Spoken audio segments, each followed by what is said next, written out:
whatever you can put a class on, we do differently. If you do that in 20 different projects, in different ways in each project, maybe you get like 200 different buttons for one client. Yay, quality. No. So we had an idea. This is revolutionary as hell. Everyone should feel at home in every project. And we should standardize how we do things and focus on the big picture. That means anyone should be able to start working on any one of these 20 projects and say like, okay, we're doing buttons this way. Our code standard is this way. We write components this way. We write our tests this way. And everyone's on board. Sure, some people think this is boring. Again, quality is boring because we don't get to choose the way we work. I don't get to choose how I want to work. But we as a team can choose how we work. And that's the important thing. So you have to integrate this into your way of work. That's the thing. And we did this. I'd say this is one of my top 5 most pretentious titles on a slide ever. Maybe you should say, I don't know. Yeah, okay. It is what it is. I've written it. I have to stand by it. We all know Figma. That's for UX. I don't do design. That would be a horrible, terrible way of producing a project. But we've all heard about it, and it's for design and style guides. It's for tokens like colors, font sizes, spacings, whatever. And it's for designing components. And then we have Storybook. I bet some of you know about it. Some of you have worked with it. You know what it is, and so on. But for those of you who hasn't worked with it, it's a way to build. This is copy-paste from their website, by the way, so I'm going to read it. Storybook provides a way to build UI in isolation. It helps you develop hard-to-reach states and edge cases without needing to run the app, which means you build each small component on its own. This is maybe something that's natural to most of you, but honestly, it's not for the majority of people. And the good thing is this works with all the big frameworks and vanilla JavaScript and TypeScript. So it's a very competent framework. And at the end, everything we do ends up in an NPM or NuGet package, since we're doing .NET, which means NuGet, and NPM for the front-end stuff.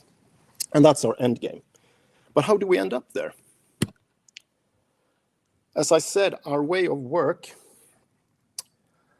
I had a lot of good animations on this one, but I guess they didn't work. Okay. We're going to start from the left. Our designers do the UX in Figma. They write the guidelines for the design, and that is the single source of truth. What's in Figma is how it's supposed to look in the browser. And they set up their tokens like their red color, it's this hex value. Then we move on to our column, the development column. And we've decided to use Storybook because it's a great way to have a single source of truth for the code. And Storybook, I'm going to show it later, so don't worry if you don't know what it is, but it's a great way to keep the guidelines and the documentations and the change logs and the readmes and the do's and don'ts of the project in one place. And that's where we keep our components and our semantic tokens. And the semantic tokens is a way that we import the values from Figma into the application, into the Storybook project, and we remap them into our own values. So even if it's called, let's say, main color in Figma, we can say that it's primary color. And when they change the color in Figma, we have a script that automatically translates their tokens into our semantic tokens in Figma, meaning that when they change something in Figma, we can just push one button and all our components have the new latest and greatest colors and fonts and whatever. So we know that what's in Figma will end up in our app. And once it's in our app, we have a lot of quality gates to make sure that what's in Storybook remains at a high level of quality. We have, well, ESLint, of course, where we've set up pretty, I wouldn't say cruel, but good rules to maintain code quality. We have tests for WCAG accessibility. We have unit tests, and it sucks that COVID came and took away two of our speakers today, because I was hoping they'd talk more about unit tests in Angular. We have end-to-end tests and we have interaction tests, which is Storybook's way of automatically testing the UI, so you don't have to click 279 times to make sure that whatever thing you're going to do works. And then we have code reviews, because we can write all the automatic tests as we want, but code only does what it's told to do. Developers can do a hell of a lot more. And they can break the rules without the tests detecting that. And they can do a lot of bad things. Let's just leave it at that. But code reviews aren't just for detecting bad code. It's also a way to learn. We learn a lot. Let's say we have a junior developer, and someone's going through their code and telling them, you can do this and that and this and that. And they learn, as well as I've done this for 20 years. The juniors, they think, oh, he knows everything. Oh, no, I do not. I know a lot of what I don't know, though. And I learn a lot going through people's code. So we spread sort of domain knowledge about the client and about the project and, well, other stuff in the PRs. And that's a great thing to do. And then we're moving on to the build pipeline. Storybook has support for all the major CI/CD pipelines, like Azure, Bitbucket, whatever pipeline you're working with. And there we run the tests again, because even though we have it as a quality gate and we make sure that the tests work in the PR, people can miss things. Bugs can go undetected, and that's why we want our build pipelines to detect them. We also want to detect deprecated packages. And just to make sure that we don't let anything bad slip through. And then at the end of the day, it ends up as an NPM and a NuGet package. And why NuGet? One of you might ask, like, we're talking about Angular today, not .NET. But the thing is, there's a thing in .NET called tag helpers, which is pretty much components for .NET. So we can call a component, let's say, app-button. And it takes the same attributes, it takes the same everything, which makes it a lot easier for a backend developer to add front-end components and for a front-end developer to do things in Razor views in .NET, because the naming syntax is the same, which again, we've standardized our way of work to speed up things. And that's what it all comes down to. We need to do things more efficient, because that saves time. Clients love saving time because that saves money. That sounds boring, sure. But what it also does is that it allows us to do better things with our time. We can do better functionality, new things, instead of just doing the same button 295 different ways. Demo. Yeah, I'm not going to be talking all night. That's the thing, because I'm going to show you how we do this. And I'm going to, let's see if I can just share my screen. Share this screen. Let's see if it works. Yeah, it does. I hope. Okay. So I have this very small project. Everyone does to-do lists. I didn't do a to-do list. Can you see the screen? Oh, sorry. Yes, that's better. Yeah. And I'm going to move this little thing like that. I think you see it now. Yeah, okay. So I've written a very small project, which is sort of a score point counter application. And of course, I have the button. But I'm going to start with picking up my cheat sheet, because I don't want to miss anything. I'm going to start. Before I show you anything, installing Storybook, I've skipped that step because it's really easy. You create a new Angular application, and then you just type npm I install Storybook Angular. It's done. Everything just, you get a couple of options like I want to use this and that. And then it just starts. It's amazingly simple. So in the end, you just npm run the whole thing. No, I changed my mind. I'm going to show you the application first. Because you can, of course, run the application like this. It's a very simple scorekeeping app. You can add 4 players. You can edit the names. You can add points and deduct points and so on and so on. Which is, if you're going to test all the parts of this, very tedious. Let's say you want to go in and change the names of everyone. You want to add 240 points and deduct 700 points. That's like 1,000 clicks. We can do a lot better with our time. I'm going to close this one and open the real one.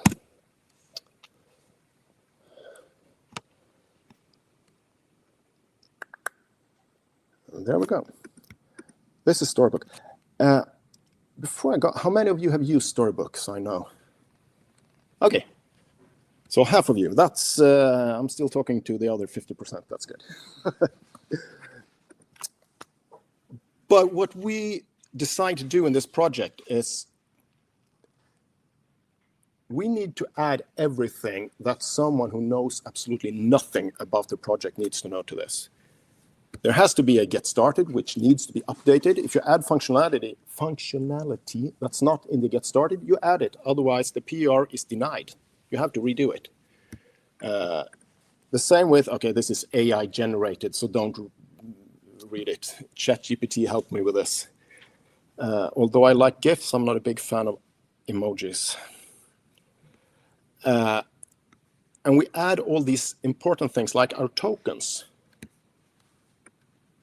We have, this is again AI generated, so it's not 100% truthfully, but we have the semantic token, we have the value, and we have the color, so we have some sort of documentation and truth to it.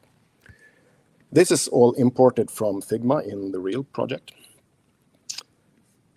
So the UX designers who know absolutely nothing about codes and writing Angular apps, they can go in and say, I see you have the correct value. That's good. Check. Test completed. But for us developers, this is a great way to work because I don't have to add this button to my project and restart the project. Sure, we have hot reloading and everything that is amazing, but it's still tedious if that button is on step 19 of an application. And especially if you want to test all the different... Do I need to zoom a bit, by the way?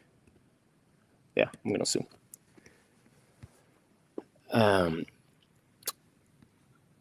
So that's why we add stories to Storybook. And what is a story? A story is a way for us as developers to write scripts on how the component is supposed to work. All the different sort of permutations of, let's say, can it be disabled? Yeah. It became almost invisible to you guys, but it's there, I promise. What about if you want to test how much text we can add before it looks like crap? That's easy. You can change the different types of a button and so on and so on. Now, this isn't anything sort of groundbreaking, but it helps because you can add things like actions, which automatically listens to sort of, in this case, a click event, because if you just do one component, a button, you don't have anything that reacts with the click event. And you can see that, okay, it's working. Great. You have an easy way to check your accessibility. Does this button or this component pass all the requirements for WCAG? Yes, it does. If it doesn't, I can, let's see, I think nope. One of these components fail. And for some reason, I think I've fixed it. That was a bummer. It wasn't supposed to work. But you can very easily see that this violates one of the rules in WCAG, and you can fix it, which saves time. Let's see now here. Okay, as you see, this is a very simple component. This project is, and I must emphasize this, it's not best practice.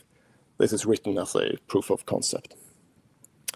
But the tests and the storybook test, you can you just say that, okay, this is my title, and this is the structure in Storybook. Then you say, I want to test my button component, and you add auto docs, because that automatically generates these controls. This, which allows you to add documentation to your component. If you don't add this, PR denied. You add the documents, you add the comments, you add everything that's needed. You can add a lot of sort of descriptions. What does this do? And you can add the types of attributes you can send to the component. Let's say you have a label, and that's a text. You have a type, which is primary or secondary, and it's supposed to be rendered as a select element.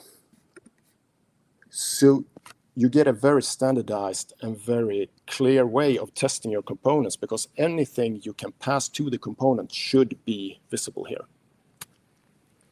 And this is great for people who don't know how to code. Let's say Q&A, the people who test it, UX designers, project managers, anyone, the stakeholder, anyone who has an interest in testing the applications can use this to a very, very big extent.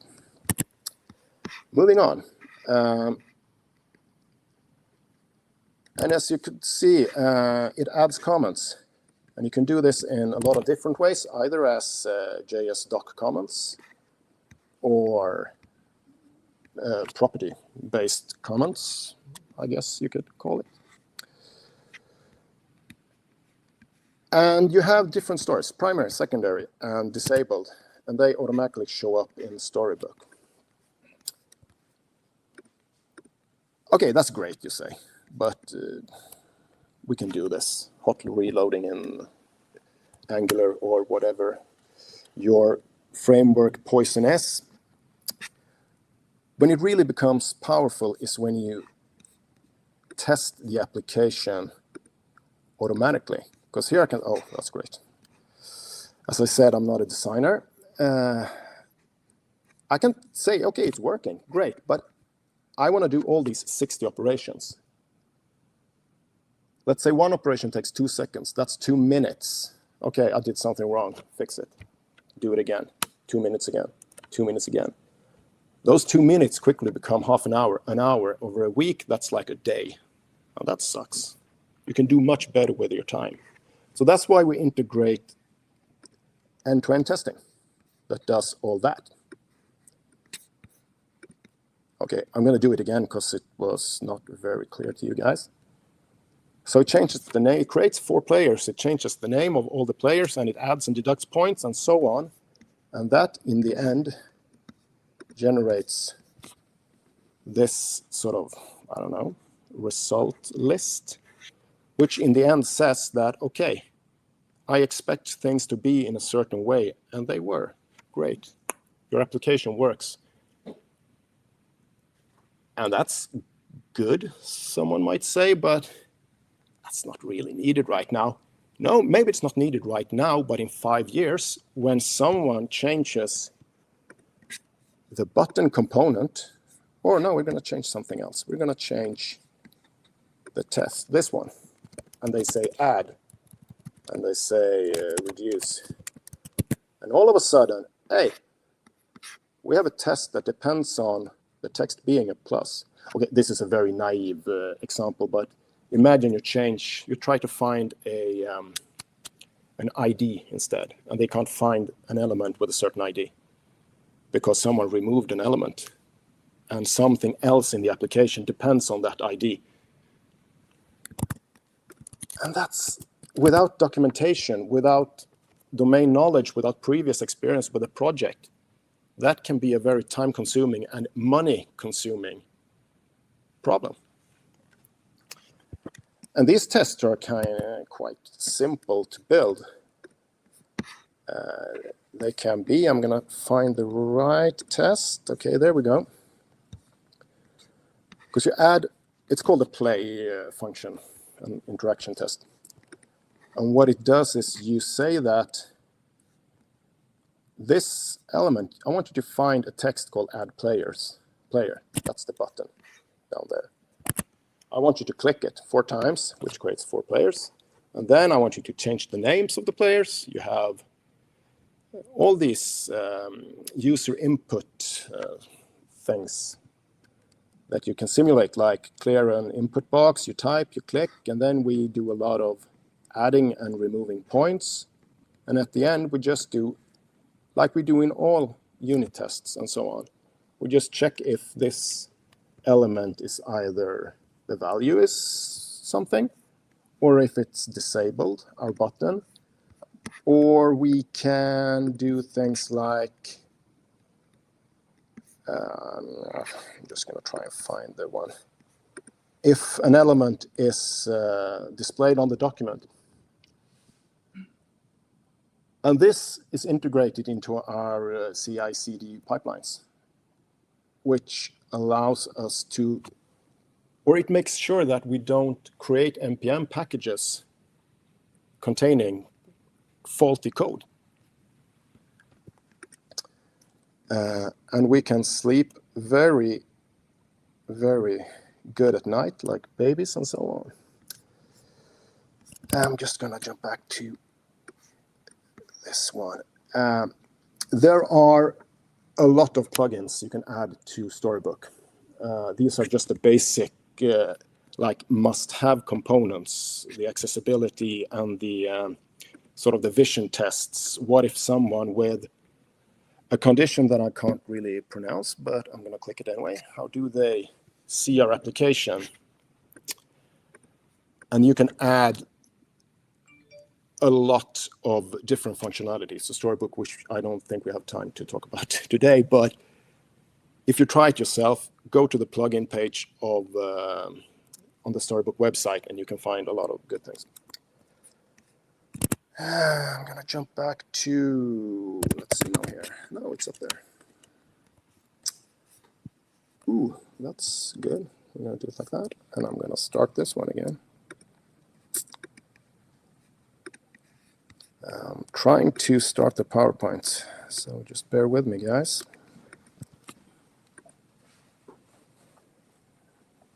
I'm getting a little help from the tech room. Okay. So again, quality is boring. It is. It's never going to be not boring in the long run, but it's awesome as well. Because if we can maintain, you could never maintain the same level. But if you go from 100% to maybe 90 or 80 instead of 10, 20, that's a huge improvement. And us as developers, we get this. We understand this because we hate getting thrown into a project that's 5 years old, maybe tens of thousands of lines of code, maybe old versions of frameworks, I started working in Angular 1 or Angular JS or whatever you want to call it. And I've seen code bases that are horrible, because back then we didn't have TypeScript at first. And yeah, you could find some interesting things there. But once we started working with this, with tests, with end-to-end testing, with unit tests, it made life so much easier. And when you integrate that into your way of work, you force yourself to write better code, because you want someone else to be able to work with the code. And that is awesome, because I want to take over projects that are maintainable, not just a burning piece of, well, dog poo. I hate that I ended with those words, but thank you so much for listening. Thank you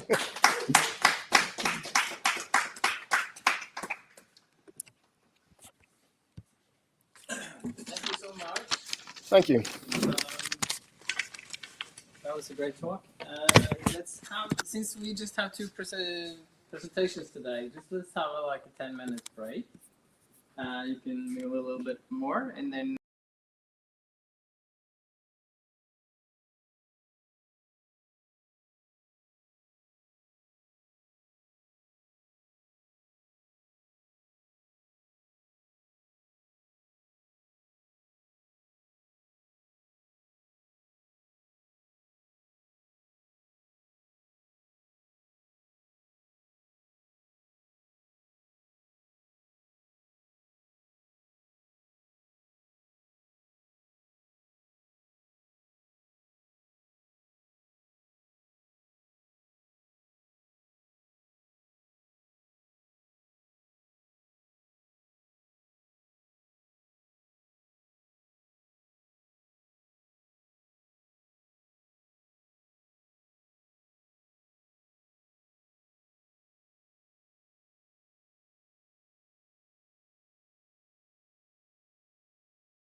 Yeah. And I just realized that I have been presenting without any sound. This stream is going to be disastrous for those people that have been watching the live show.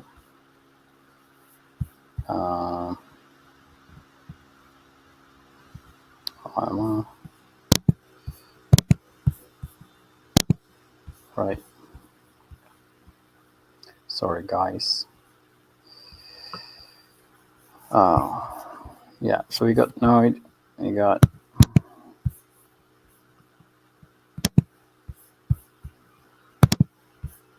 okay. So we just go back. Yeah. So first thing that we get is that, do you want to create a Solness application? That's a new question, right? So yeah, let's try that. We go with CSS, that's fine. And you also get this question, do you want to enable server-side rendering and static site generation? So you guys are aware of the differences between these two. Yeah.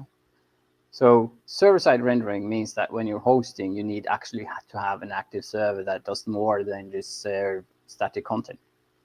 While static site generation is creating your web pages with HTML at the build time, and they give you the HTML ready when you're hosting, but still leaves you the possibility to host it on a static server, which gives you a lot of options. I tend to prefer the last one, so that we just stress both the cost and the it's better for SEO and for caching around the world and everything. But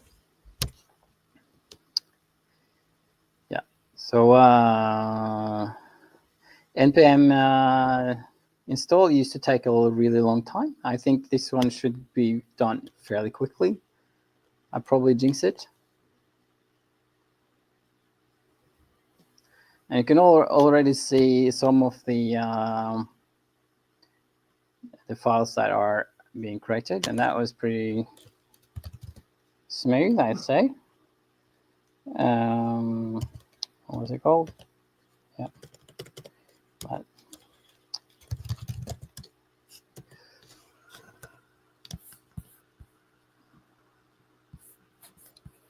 of course, I trust the authors. Yeah. So some things to notice here is that we have the public folder. This is fairly new. Say again? Of course. If I can zoom in. Yes. Control plus, yeah. Right. I think actually Visual Studio Code has a presenter mode somewhere. Just Control Shift P, thank you.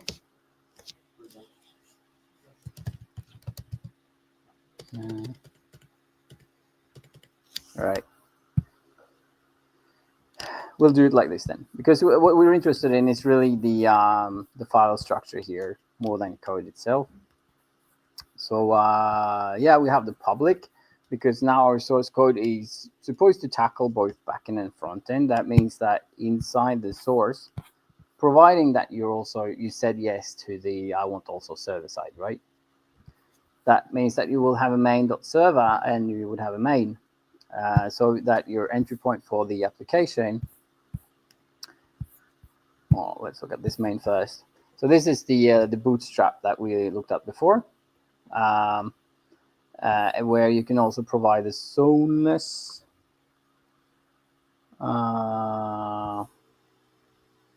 So I was just a little bit confused why that is not here right now. Maybe it's in the, yeah, so in the app. It's moved to the app, I guess. So this is bootstrapping the application on the client, and the main.server is bootstrapping the application on the server, because it's a slightly different runtime. And there are some tweaks that you need to know about when you do these things, but you can read up on it on the angular.dev web page, on the details. So index.html like before, styles, and then you would have a server.ts file. This is the file that would run to create your application on the server and check the routing and see what you should be serving. And it's using Express. I guess most of you are familiar with Express if you've done some node coding. Yeah. Yep. So this is it's quite short, and there's nothing nothing strange here really. It's just saying that we're using some static rendering. It has some things from Express, pretty straightforward, and then we're providing the Angular application server side is having some functions that handle the routes that we are setting up with standard Angular routing. And of course, you can customize this, but this is provided for you by default. Inside the app, you'll also see some changes. So we're talking about the developer experience, right? Because one of the things that you will notice is something missing. Someone, you have noticed that? No? What about the dot component? It's gone. There's no dot component, dot service, dot this and that. So by default, this is now taken away. I haven't wrapped my feelings around that yet. I think that is sort of useful, but still there's a lot of redundancy. So now it's just called app. It's not app component. We have .routes and spec still, and .server. So if you still want that back, it's possible to add it back in your Angular JSON. Yeah, there's no reason. It's on the dev page if you want that back. You can just see there where to get it back in. But this is really for when you want to use the schematics to create new components as such, if you wanted to add it or not. What about if you have an old app and you have a schematic to take all the components away? You can make one. I mean, if you get into schematics, that's another topic. Schematics is not really that hard once you get your head around it, and you can do really a lot of useful stuff with schematics. But also, I mean, you can use Copilot, right? Because Copilot can do a lot of things for you. You can just tell it, take away all the components, and but you meant like updating your existing project to this new one. I did not get time to look into that if they have a schematic for it, but it would not surprise me. And if they don't yet, it will be out pretty soon, I'm guessing.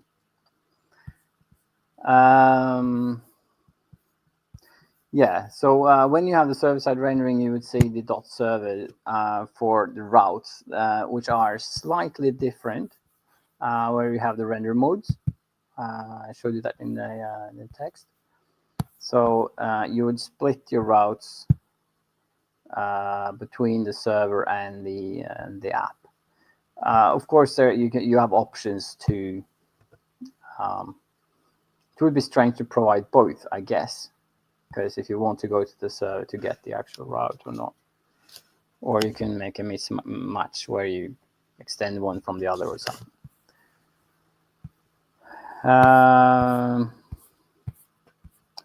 Yeah, I guess that was a bit of a topic, and also the folder, of course. You have the app folder here and the public folder.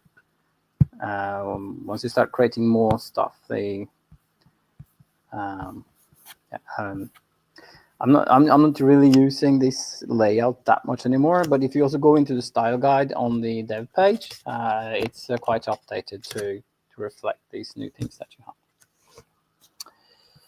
Yes. Anything that you would like to discuss further? I'm sort of done with all the news. Questions? Does VS Code work with removing the component? Because I know it didn't before. Will it like be able to? Maybe that's why you see errors in VS Code, because To remove the component? Like it can't read your code because it doesn't. It's not called .component anymore. Yeah. So no, yeah, no. So thing is again, I'm using this this button here. Yeah. So it's updated. Yeah. So it's just that I haven't used this computer for quite some time, and just getting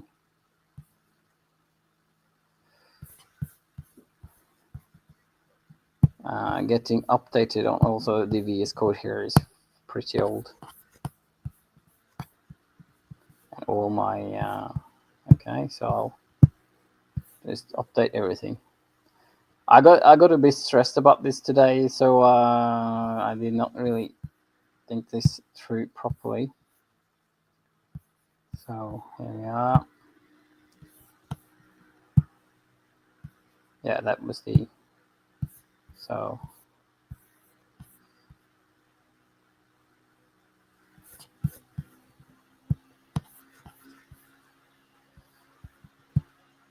I think most of the errors that you would see here now, you can just ignore it because it wouldn't be like this on your computer, where you have it, where you're updated. So here now, you should be looking fine. Yeah.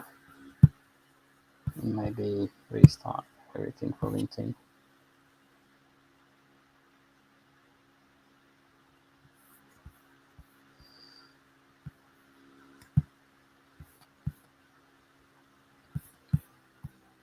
Yes. Anything else? Then let's say thank you, and